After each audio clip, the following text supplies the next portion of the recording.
Okay, हम start कर रहे हैं एनटीए टेस्ट 52 के मैथमेटिक्स में कुछ सेलेक्टेड क्वेश्चंस का डिस्कशन करेंगे अपन। ये पेपर बहुत बढ़िया बैलेंस्ड है और एग्जैक्टली जेई मेन का रेप्लिका है, कि एग्जैक्टली जैसा जेई मेन में पेपर आता है उसका रेप्लिका है। तो अपन स्टार्ट करते हैं कुछ क्वेश्चन के साथ। तो अपन फर्स्ट क्वेश्चन लेते हैं कि for a complex number Z, for a complex number z, if the argument of this is pi by 4 or minus 3 pi by 4, where a and b are two real numbers, then the value of a b such that z represent a circle with center। तो अपन को basically ये दे रखा है कि argument of z minus a multiplied by z pi minus b is equals to pi by 4 और minus 3 pi by 4। वहाँ से अपन को z का लोकस निकालना है। तो अपन लेट कर लेते हैं z is equals to x plus iota y. ठीक है, तो यहाँ से आपका z minus a multiplied by z bar minus b, ये क्या बनेगा, z बार बनेगा, तो मॉड ऑफ z का स्क्वायर, फिर आपका बनेगा minus z b minus a z bar plus a b. अब जेड को अपन x plus iota y substitute कर देंगे, तो ये तो अपना हो जाएगा x square plus y square, ये हो जाएगा minus b times x plus iota y, ये minus a times x minus iota y plus a b. इसका रियल पार्ट एक साथ कर लें, इमेजिनरी पार्ट एक साथ कर लें, तो ये x square plus y square minus b x minus a x plus a b plus iota times आपका ये हो जाएगा minus b y plus a y. Now इसका आर्ग्यूमेंट अपन को गिवन है, argument of z minus a into z bar minus b अपन को गिवन है पाई बाई 4 या माइनस पाई 3 पाई बाई 4। तो वहाँ से अपन क्या लिख देंगे, आर्ग्यूमेंट क्या होता है, tan inverse of this y upon x. तो वो क्या दिया हुआ आपको, पाई बाई 4 या माइनस 3 पाई बाई 4, दोनों ही केस में टेन थीटा कितना आ जाएगा 1। तो ये क्या बन जाएगा, y times a minus b upon x square plus y square minus b x minus a y minus a x plus a b is equals to 1। तो यहाँ से सिंप्लीफाई करके लिखोगे तो क्या बन जाएगा, x square plus y square minus x a plus b minus y a minus b plus a b is equals to 0। तो ये लोकस ने बोल रखा है सर्किल को रिप्रेजेंट कर रहा है जिसका सेंटर ये, तो यहाँ पर सेंटर अपना क्या हो जाएगा, a plus b by 2 comma a minus b by 2, वो किसके इक्वल होना चाहिए, सर्किल का सेंटर यहाँ पे दे रखा है 3 बाई 2 कॉमा 1 बाई 2। तो यहाँ से अपन ए और बी की वैल्यू निकाल लेंगे, अपना ए प्लस बी 3 और ए माइनस बी जो है 1 हो गया, दोनों को ऐड कर देंगे तो आपका 2a आ जाएगा 4, तो a2 आ जाएगा, a2 अपन पुट कर देंगे तो b1 आ जाएगा, तो ए बी की वैल्यू आपकी 2 आ जाएगी, करेक्ट आंसर। ठीक ठाक क्वेश्चन है। नेक्स्ट क्वेश्चन पे अपन आते हैं, ये सीक्वेंशियल सीरीज का क्वेश्चन है कि sum of the first 10 terms of the series this. तो आपको सीरीज ऐसा दे रखी है, न्यूमरेटर में आप देखेंगे तो 5 7 9 ऐसे है, डिनोमिनेटर में ये 1 2 2 3 3 4 और साथ में ये 3 की पावर्स में चल रहा है, 3 की पावर 1 3 की पावर 2 3 की पावर 3। तो अपन डायरेक्ट यहाँ पर tn लिखने की कोशिश करते हैं, है ना। तो tn देखो अपन क्या लिखेंगे, डिनोमिनेटर में तो ये n प्लस 1 है, तो 1 2 1 2 3 4 ऐसे चल रहा है फर्स्ट वाली, और उसके वाला n प्लस 1, और ये जो है 3 to the power 1 3 to the power n लिख दो, है ना। न्यूमरेटर में देखो आप, ये क्या है 5, है ना, ये यहाँ पर n अपना 1 लिया ना, ये 5 है, ये अपना 7 है, तो उसके करस्पॉन्डिंग देखो ए पी में चल रहा है 579, तो इसकी टर्म निकालनी है तो अपन कैसे लिखेंगे, a plus n minus one into d, d कितना है 2, तो ये अपना क्या आ जाएगा 2n प्लस 3, तो ये अपना टी एन आ गया 2n plus 3 upon n plus one into 3 की पावर n। ठीक, अब ये 3 की पावर n तो ऐसे चीज़ है। अब अपन क्या करते हैं कि ऐसे तो दिख रहा है ये डायरेक्ट यहाँ से तो अपन सम नहीं लिख पाएंगे, तो इसको कुछ ब्रेक करने की कोशिश करते हैं। तो ब्रेक करने में अपन ने पार्शियल फ्रैक्शन आता है तो उसकी हेल्प से कर लेते हैं कि अपन 2n plus 3 upon n plus one को इस फॉर्म में ब्रेक करने की कोशिश करते हैं कि a upon n plus b upon n plus one, जो पार्शियल फ्रैक्शन होता है। तो यहाँ से आ जाएगा तुम्हारा 2n plus 3 is equals to a n plus one plus b n. यहाँ से कोफिशिएंट कंपेयर कर लोगे दोनों साइड, तो n का कोफिशिएंट a प्लस बी, तो a plus b 2, constant term जो है आपकी a वो 3, तो a3 आ गया यहाँ से, एन a3 आ गया, a3 पुट कर दोगे तो b माइनस वन आ गया। हेंस अब अपन अपने tn को ऐसे लिख पाएंगे, tn इज इक्वल्स टू, इसको 1/3 की पावर n को तो अलग ही लिख लेता हूँ, 1/3 की पावर n, ये 2n plus 3 upon n plus one है। इसको अपन अब कैसे लिखेंगे, 3 upon n minus 1 upon n plus, ठीक है।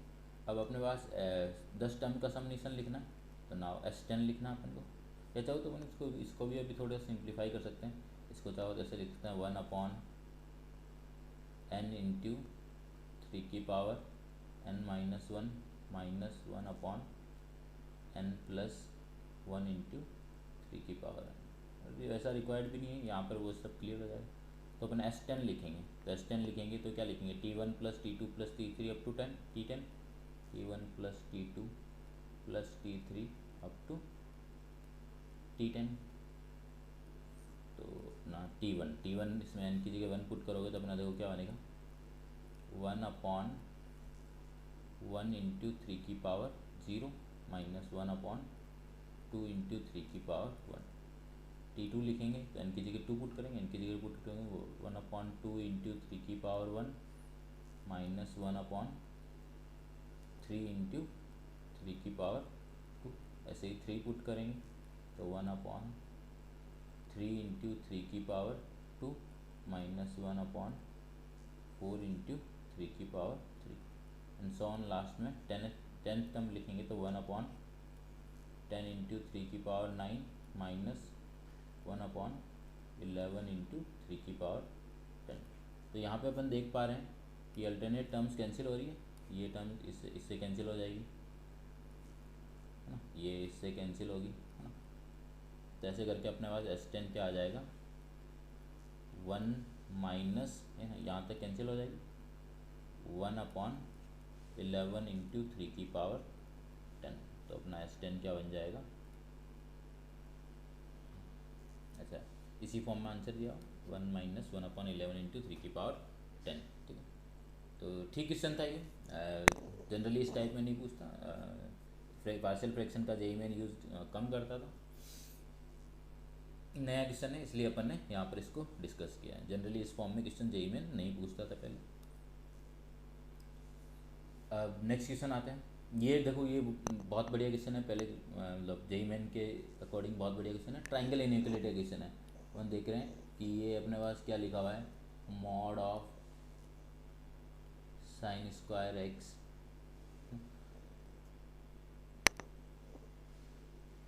Plus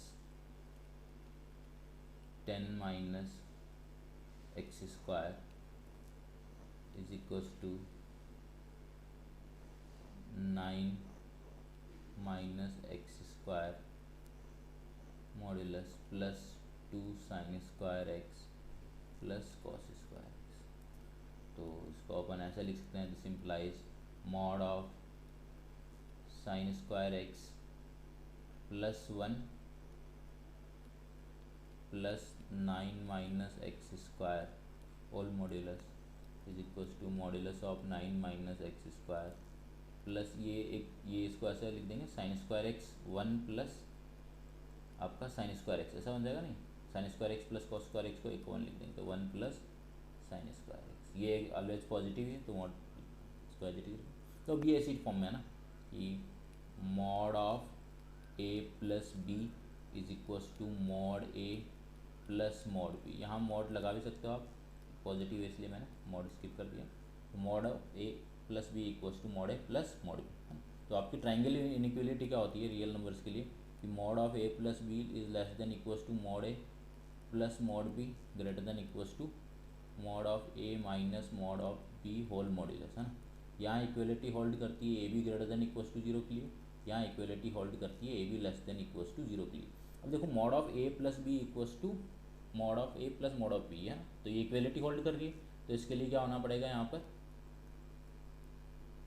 a b greater than zero होना पड़ेगा, तो यहाँ पे क्या बन जाएगा 1 plus sine square x into 9 minus x square greater than equals to zero, तो 1 plus sine square x always positive, तो 9 minus x square greater than equals to zero, तो यहाँ से आ गया x square less than equals to 9 mod of x less than equals to 3, है ना, x belongs to -3 to 3। Triangle unity का question, ठीक क्वेश्चन। नेक्स्ट आते हैं अपन, an isosceles triangle made of wood of base 10 feet and height 8 feet is placed vertically with its base on the ground and vertex directly above it. If the triangle faces the sun whose altitude is this, then the tangent of the angle at the apex of shadow। अच्छा, तो ये कुछ ऐसा बोलना चाह रहा है कि आपके पास डायग्राम बना देता हूँ मैं, थोड़ा साइड भी बनाता हूँ डायग्राम का, इससे बढ़िया से दिखे कि ये ऐसे कुछ ट्राइंगल है, वर्टिकली स्टैंड है, तो आपका बेस जो है 10 फीट का है, ये 10 फीट है, और ये हाइट जो है 8 फीट है, ये हाइट 8 फीट है, और आपका बेस जो है वो 10 फीट, आइसोसेलेस ट्राइंगल है, तो ये 5 हो जाएगा, ये 5 हो जाएगा। अब इधर से सन आ रहा है जिसका एल्टीट्यूड 30 डिग्री, ये इसको अपन बेस ही लें, ग्राउंड लेते हैं, तो एल्टीट्यूड 30 डिग्री है, तो यहाँ कहीं इस टॉप का शेडो यहाँ कहीं बनेगा ना, तो इसको डायग्राम बनाएंगे तो ये कुछ ऐसे है ना, और ये ऐसे, ये ऐसे, तो ये जो पोर्शन है इसको चाहे तो मैं ए बी सी लिख देता हूँ, और ये ए का शेडो यहाँ बन रहा है ए डेस पर, और इस पॉइंट को लिख देता हूँ डी। तो ये जो एंगल है ना a dash angle a dash d, a dash d है ना, ये पॉइंट डी लिखा ना, तो ए डेस डी, ये कितना एंगल दे रखा है 30 डिग्री, एलिवेशन दे रखा है ना, एलिवेशन यही है सन का एलिवेशन, तो ये एंगल 30 डिग्री दे रखा है। इस ए पॉइंट की शेडो यहाँ बन रही है, और ये पूरा ट्राइंगल का शेडो ऐसा बन रहा है कि बी सी ए डेस, है ना, b c A dash is shadow of b c a. ठीक, अब अपन यहाँ से ये 8 है in triangle a d a dash, in triangle a d a dash, ये 8 है, ये 30 डिग्री है, तो अपन ए डेस डी निकाल सकते हैं, ए डेस डी लिख सकते हैं, ए डेस डी क्या लिख देंगे कि A D upon A dash D आपका क्या हो जाएगा, तो ए डेस डी क्या हो जाएगा ए डी कॉट 30, तो यहाँ से आपका ए डेस डी आ गया 8√3, जो भी आपकी ये फीट में दी हुई है तो मैं फीट लिख दूँ। अब आपको क्या चाहिए 10 tangent of the apex of the shadow, तो ये जो ये तो देखो ये तो सरफेस के ऊपर है, ग्राउंड के ऊपर है, लेकिन ये जो ग्राउंड पे ये एंगल बन रहा है ना सी ए डेस बी, है ना, तो आपको 10 of C A dash B चाहिए, तो 10 of C A dash B निकालने के लिए अपन इसको सी लेट एंगल सी ए डेस डी, सी ए डेस डी, इसको अल्फ़ा मान लेते हैं, तो यहाँ से अपने पास ये अल्फ़ा एंगल है, तो यहाँ से अपन टेन अल्फ़ा लिख पाएंगे, टेन अल्फ़ा नहीं लिख पाएंगे, ये एंगल अल्फ़ा है ना, तो ये सी डी अपन को पता है 5 है, और ये पता है ना, ये 8√3 पता है, तो अपन क्या लिख देंगे, सॉरी, तो यहाँ से अपन टेन अल्फ़ा लिख देंगे, तो टेन अल्फ़ा कितना हो जाएगा 5/8√3। अब आपका सी ए डेस बी, सी ए डेस बी क्या है, angle C A dash B is equals to 2 alpha है, तो आपको 10 2 अल्फ़ा निकालना है, तो 10 2 अल्फ़ा निकाल सकते हैं, 10 2 alpha is equals to 2 10 alpha upon 1 minus 10 square alpha, तो वैल्यू सब्स्टिट्यूट कर देंगे, तो ये 2 10 alpha 5/4√3 upon 1 minus 10 square alpha, तो 25 अपॉन कितना हो जाएगा 64/3, तो ये सिंप्लीफाई कर लेंगे अपन, ये 192 माइनस 75, 192 माइनस 75 हो गया, 192 माइनस 25 आपका हो गया 761, तो 167 आ जाएगा, और आपका न्यूमरेटर में ये कितना बन जाएगा 64, ये कैंसिल होगा, तो ये 80√3, तो ये आपका 80√3 अपॉन 167, ये आपका 10 12 की वैल्यू की। अब इसमें क्वेश्चन में सब कुछ डायग्राम का खेल है, आपको डायग्राम सही से समझ में आ रहा है, आपको पता चलता है कि एलिवेशन ऑफ सन क्या होता है। एलिवेशन ऑफ सन का मतलब कि आप आइज से सन को देखोगे तो जितनी एंगल से आपको आइज को रेज करना पड़ेगा, वही एलिवेशन है ना। तो एलिवेशन 30 डिग्री देखा तो ये एंगल 30 था, ये एंगल डी ए डेस, तो उसके हेल्प से अपन ने आगे सॉल्व कर लिया। अब आते हैं अपन नेक्स्ट क्वेश्चन पे। नेक्स्ट क्वेश्चन बोल रहा है कि parabola y square equals to 4x है, अपन उस पर टेंजेंट ड्रॉ कर रहे हैं, parabola y square equals to 4x पर टेंजेंट ड्रॉ कर रहे हैं इस लाइन से, ये y square equals to 4x parabola है, इस पर अपन टेंजेंट ड्रॉ कर रहे हैं, ये x equals to -4a line है, x इक्वल्स टू -4a पे किसी भी पॉइंट से अपन y square equals to 4x पर टेंजेंट ड्रॉ कर रहे हैं, ऐसे ड्रॉ कर लिया अपन ने, ठीक है। तो आपको ये टेंजेंट लिखी हुई है P Q and P R, ठीक है। तो कॉर्ड ऑफ कॉन्टेक्ट आपकी क्यू आर होगी, ये Q R chord of contact है। तो कॉर्ड ऑफ कॉन्टेक्ट जो है वर्टेक्स पे जो एंगल बना रही है, वर्टेक्स को मैं ए लिख देता हूँ, तो आपको एंगल क्यू ए आर चाहिए है ना, एंगल क्यू ए आर चाहिए। तो अपन क्या करें कि Q और R पे टेंजेंट का इंटरसेक्शन पॉइंट देख लेते हैं, कि लेट Q पॉइंट अपन लिख देते हैं 81 स्क्वायर 281, एंड R पॉइंट ले लेते हैं 82 square 282, then point of intersection of tangents क्या हो जाएगा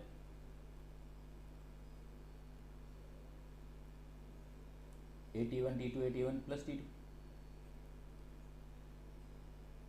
ठीक है। तो 81 T2 इज इक्वल्स टू क्या हो जाएगा -4a, क्योंकि पॉइंट ऑफ इंटरसेक्शन किस पे लाई कर रहा है, x इक्वल्स टू -4a पे लाई कर रहा है, तो x कोऑर्डिनेट तो -4 आएगा, और दूसरा उस 81 प्लस T2 वो वेरी करेगा, तो यहाँ से अपने पास आ गया कि T1 T2 कितना होना पड़ेगा -4। जो भी आप P पॉइंट से टेंजेंट्स ड्रॉ करोगे parabola y square equals to 4x पे, तो जो उनके पॉइंट ऑफ कॉन्टेक्ट आ रहे हैं Q और R, उनके कॉरस्पॉन्डिंग जो पैरामीटर हैं T1 और T2, उनका प्रोडक्ट -4 होगा, ठीक है। अब अपन को चाहिए कि एंगल QAR चाहिए, तो अपन पहले MAQ निकाल लेते हैं, तो इसके MAQ निकाल लेते हैं, तो MAQ क्या आ जाएगा, इसके कोऑर्डिनेट 81 स्क्वायर 281, इसके 0,0, तो आपका आ जाएगा 2/T1, एंड सिमिलरली MRA निकाल लेते हैं, वो क्या हो जाएगा 2/T2। अब क्लियरली यहाँ से दिख रहा है कि MAQ इंटू MAR कितना आ जा रहा है 4/T1 T2 which is equals to -1। तो इसका मतलब AQ is perpendicular to AR। तो ये एंगल अपना कितना हो गया 90 डिग्री। तो ये ऑप्शन करेक्ट हो गया। ये भी ठीक क्वेश्चन है। नेक्स्ट वेक्टर का क्वेश्चन है। वेक्टर के क्वेश्चन में देखो क्या दे रखा है कि P वेक्टर अपन को दे रखा है fix. P vector equals to I cap plus J cap plus K cap and R जो है वेरिएबल वेक्टर है और दे रखा है कि R dot I cap R dot J cap R dot J cap and R dot K cap जो है वो क्या है even natural numbers. Even natural numbers, ठीक है। अब और R डॉट P के बारे में कमेंट दे रखा है लेस देन इक्वल्स टू 20। तो अपन लेट कर लेते हैं R vector is equals to x i cap plus y j cap plus z k cap. तो यहाँ पे R dot i cap x होगा, R dot j cap y होगा, R dot k cap z होगा। तो x y Z अपने पास क्या हो गया, एक्स वाई जेड हो गए इवन नेचुरल नंबर्स।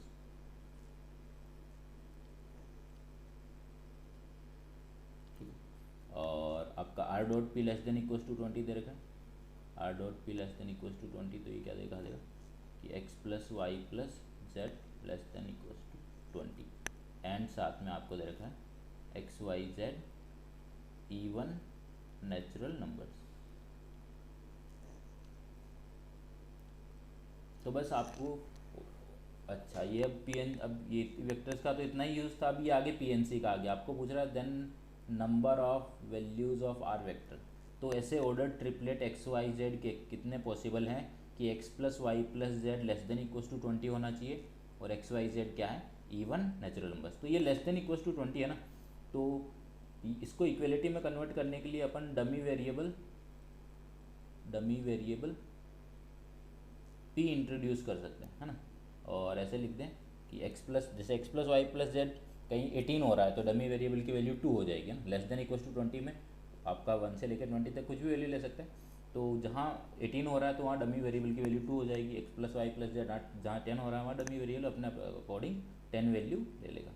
तो अपन ऐसे लिख देते हैं x plus y plus z plus p is equals to 20, है ना। ऐसा लिख देते हैं।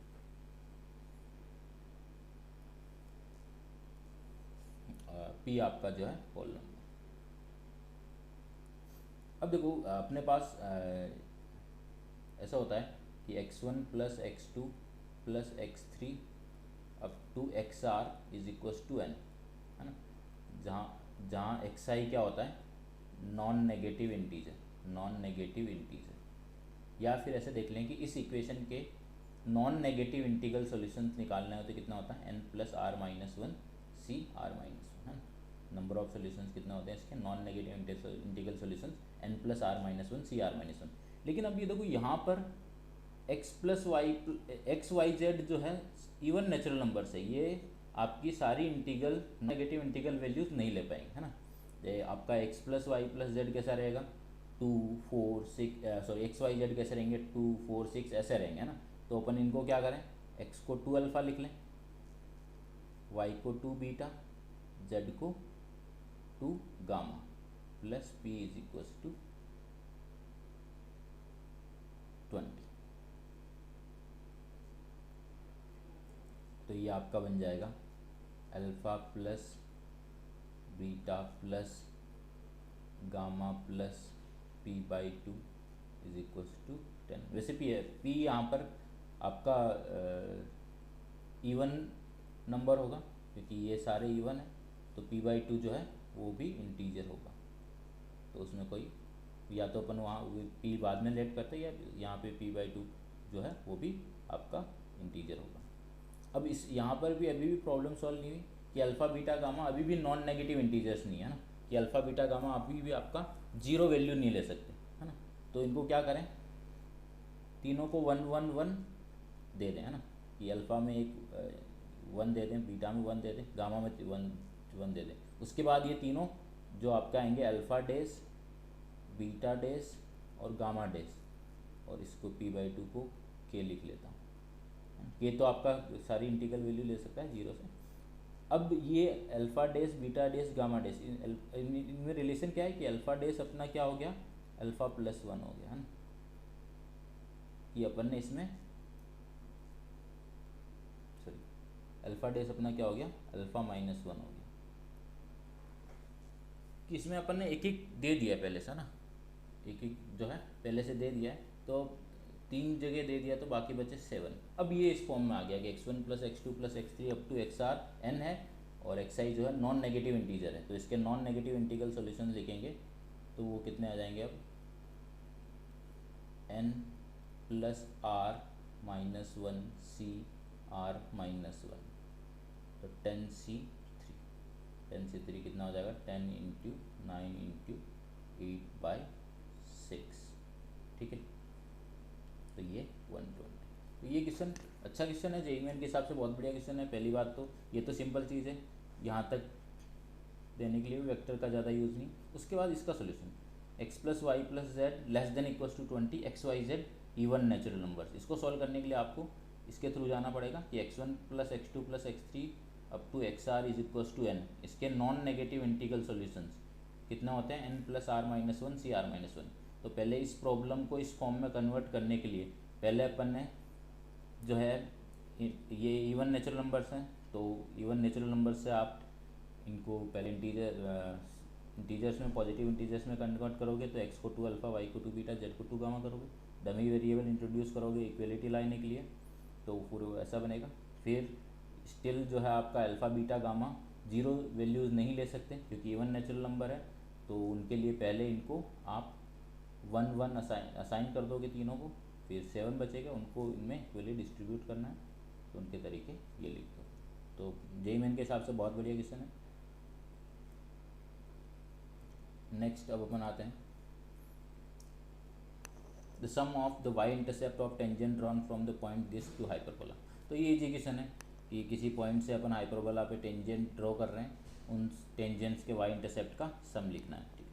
तो टेंजेंट की इक्वेशन हाइपरबोला तुम्हारे पास लिखा हुआ है x²/3 minus y²/2 is equal to 1। Tangent की इक्वेशन लिखनी है through point -2, -1।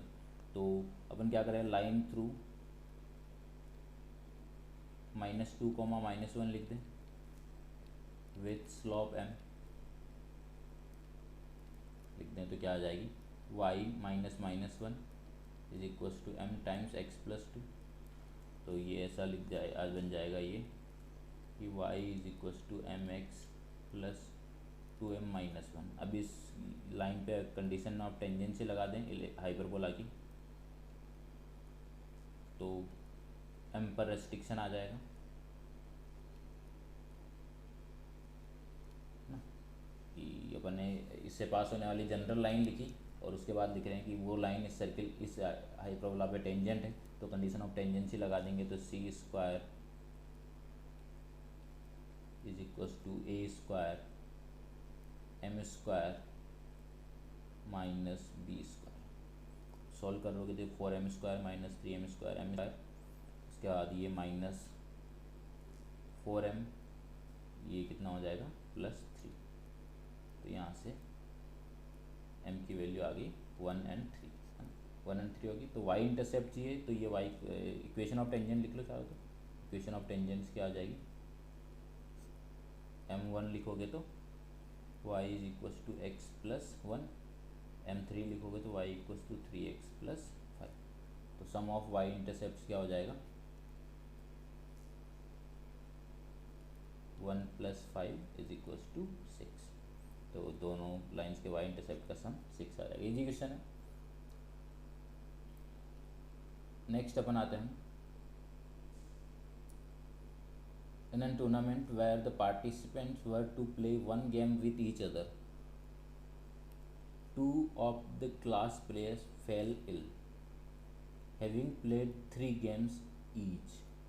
If number of games played is 27, then the number of participants at the beginning was। अच्छा, ऐसा बोल रहा है कि क्लास में कुछ स्टूडेंट्स हैं, 2 स्टूडेंट जो हैं वो आपके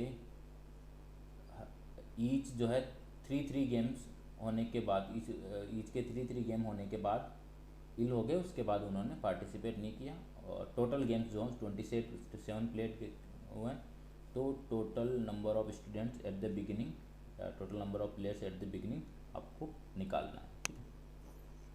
तो इसको इस फॉर्म से देख सकते हैं कि अपन दो को हटाई दें, है ना। Number of players after removing 2 कितने हो जाएंगे, n-2। तो ये आपस में कितने गेम खेलेंगे, total games played between these n-2 players. ये आपस में n-2 प्लेयर्स कितने गेम खेलेंगे कि n-2 में से कोई भी 2 प्लेयर सेलेक्ट करोगे तो एक गेम आएगा, तो n-2c2 इतने गेम ये खेलेंगे, ठीक।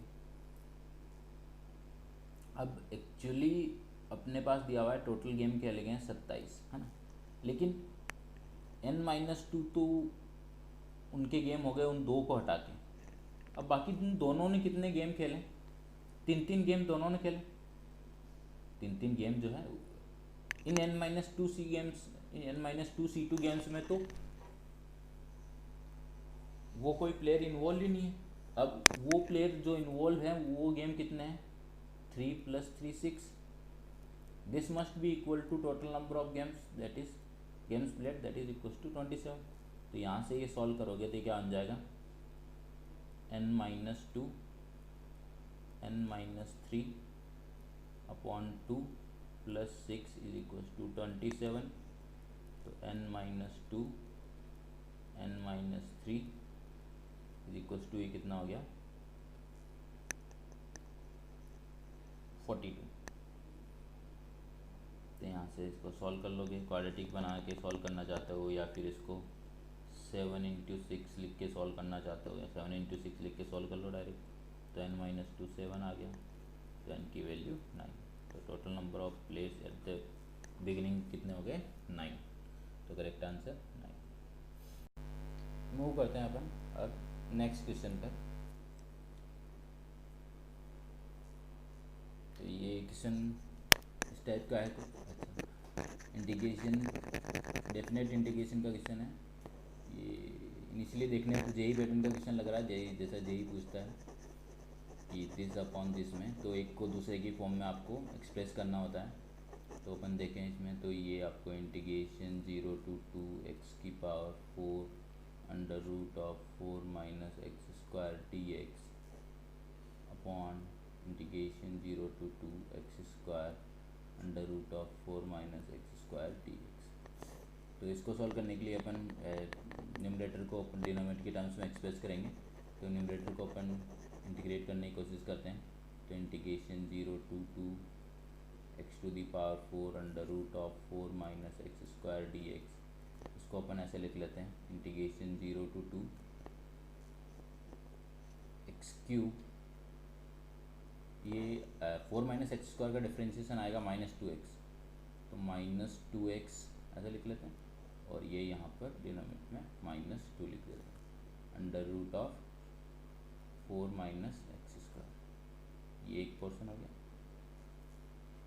अब अपन क्या करेंगे, इसका इंटीग्रेशन करेंगे, इसका डिफ्रेंशिएशन करेंगे। तो यहाँ पर करेंगे, तो इसका इंटीग्रेशन करेंगे तो आपका इंटीग्रेशन -2x √4 - x², 4 - x² को t ले लेंगे तो -2x dx क्या आ जाएगा, dt। तो ये आपका √t dt बन जाएगा। ये t⁵2 अपॉन 3/2 ऐसा बन जाएगा, प्लस इंटीग्रेशन कांस्टेंट। तो ये यहाँ पर लिखोगे तो तुम्हारे पास इसका x³, इसका इंटीग्रेशन -2x √4 - x² का इंटीग्रेशन हो जाएगा आपका 2/3 4 - x² की पावर 3/2। ये आपका x³ / -2 एज इट इज़ पूरे पे आपकी लिमिट हो जाएगी जीरो इंटीग्रेशन 0 to 2, फिर माइनस एक्स क्यूब बाई -2 का डिफ्रेंशिएशन करेंगे तो 3x² अपॉन -2, और वो इंटीग्रेशन जो अपन ने किया है वो एज इट इज़ आ जाएगा 2/3 4 - x² की power 3/2 dx, integration limit 0 to 2। ये वाला देखेंगे तो 2 पे भी 0 हो जाएगा और 0 पे भी 0 हो जाएगा, तो ये तो पूरा 0 में चला गया। अब इसको सिंप्लीफाई करते हैं तो ये 3 से 3 कैंसिल हो गया, 2 से 2 कैंसिल हो गया, तो ये इंटीग्रेशन x² 4 - x² की पावर 3/2, ऐसा मतलब 3 से 3 कैंसिल, -2 से 2 कैंसिल, माइनस हो गया, तो उसके बाद ये आपका इस फॉर्म में बन गया x² 4 - x² की पावर 3/2। अब अपना डिनोमिनेटर देखो समवाट ऐसा ही है, x² √4 - x² integration limit 0 to 2। तो इसको अपन इस फॉर्म में कैसे कर सकते हैं कि इसको ऐसे लिख लें, x² × 4 - x² √4 - x² dx 0 to 2। जैसे इसको अपन यहाँ पर i ले लेते अगर, तो अब ये क्या किस फॉर्म में कन्वर्ट हो जाता कि i इज इक्वल्स टू ये आपका 4 times x² integration √4 - x² dx 0 to 2, और ये क्या बन जाता माइनस आपका i बन जाता। तो यहाँ से क्या आ जाता 2i is equals to 4 integration 0 to 2 x² √1 - 4 - x² dx। तो आपका रिक्वायर्ड रिजल्ट आ गया है, i तो आपका यही, दिस ये 2 से 2 टाइम्स कैंसिल हो जाएगा, तो ये आपका रिक्वायर्ड रिजल्ट आएगा i upon this is equals to 2। तो ये किसके इक्वल आ गया 2 के इक्वल। यही जनरली IIT JEE में ऐसे सिंगल करेक्ट में ऐसा क्वेश्चन पूछा जाता है, अच्छा क्वेश्चन है। नेक्स्ट अपन आते हैं, let 4 circles having radii r1 5 r2 5 r3 8 r4 less than 5 units are mutually touching each other, then the value of radius of fourth circle. चौथे सर्किल की रेडियस अपन को निकालनी। 4 सर्किल्स हैं, एक दूसरे को टच कर रहे हैं, तो क्लियरली इसमें इनको ऐसा आना पड़ेगा कि आपका एक सर्किल ऐसा है, दूसरा सर्किल इसको टच कर रहा है ऐसे, तीसरा सर्किल इन दोनों को टच कर रहा है, चौथा सर्किल इन तीनों सर्किल्स को टच कर रहा है।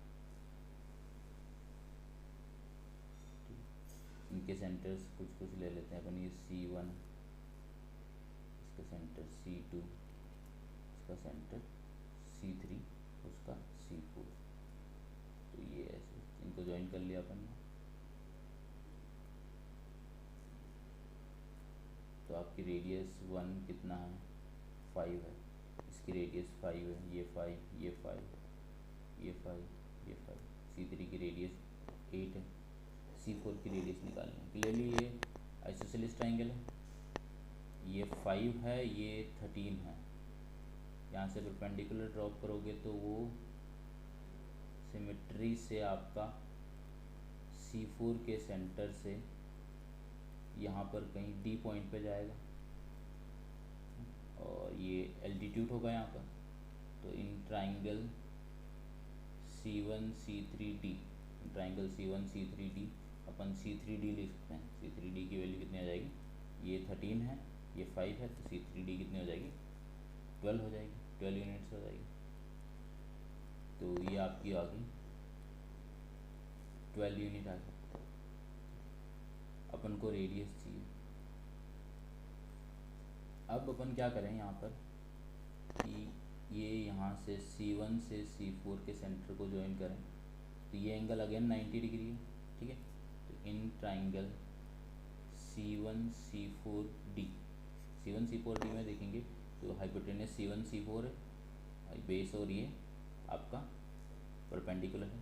तो आप पाइथागोरस लगाओगे तो C1 C4 कितना हो गया R4 प्लस 5 है ना, R4 प्लस 5। तो R4 प्लस 5 का स्क्वायर इज इक्वल टू आपका ये कितना हो जाएगा, C4D कितना हो जाएगा, ये C3D टोटल कितना है, ये आपका 12 है, 12 माइनस 8 माइनस R4 है ना, तो ये कितना आ जाएगा 4 माइनस R4, ये टोटल 12 है, ये 8 और ये R4, तो 12 माइनस 8 माइनस R4, तो 4 माइनस R4, 4 माइनस R4 का स्क्वायर प्लस आपका ये कितना है 25, यहाँ से अपन सॉल्व कर लेंगे। तो ये कितना हो जाएगा 10R4 प्लस 25 is equal to minus 8R4 plus 16 plus 25। तो यहाँ से 18R4 कितना आ जाएगा अपना,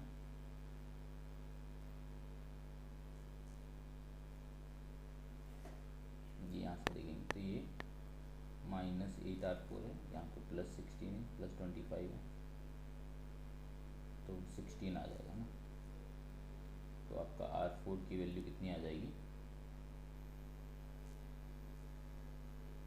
8/9, हैंस अपन को चाहिए 2/R4, तो 2/8/9, तो आपका हो गया ये 9/4, 9/4 इज 2.25। तो ये पेपर रिलेटिवली अच्छा है। क्या कर रहा है जेई मेन कि जो जेई एडवांस के पुराने ऑब्जेक्टिव क्वेश्चंस हैं सिंगल करेक्ट वाले, उन क्वेश्चंस को मॉडिफाई करने की कोशिश कर रहे हैं, या फिर जो आपके जेई के स्क्रीनिंग के टाइम के क्वेश्चन आए हुए हैं, ये पुराने सारे उसी टाइप के क्वेश्चन हैं जो जेई स्क्रीनिंग में आए हुए हैं, या फिर आपके जो जेई के सिंगल करेक्ट क्वेश्चन हैं उनको मॉडिफाई करके अच्छे क्वेश्चन सिंगल करेक्ट में बना रहा है। तो आप चाहे तो जेई के स्क्रीनिंग वाले पेपर्स भी सॉल्व कर सकते हैं, या फिर सिंगल करेक्ट जेई के सारे क्वेश्चन सॉल्व कर सकते हैं, वो आपको जेई मेन में बहुत हेल्प करेंगे। पेपर बहुत अच्छा है, वेल बैलेंस्ड है, और डिफ़िकल्ट लेवल भी ठीक अच्छा रखा हुआ है। Okay, thank you.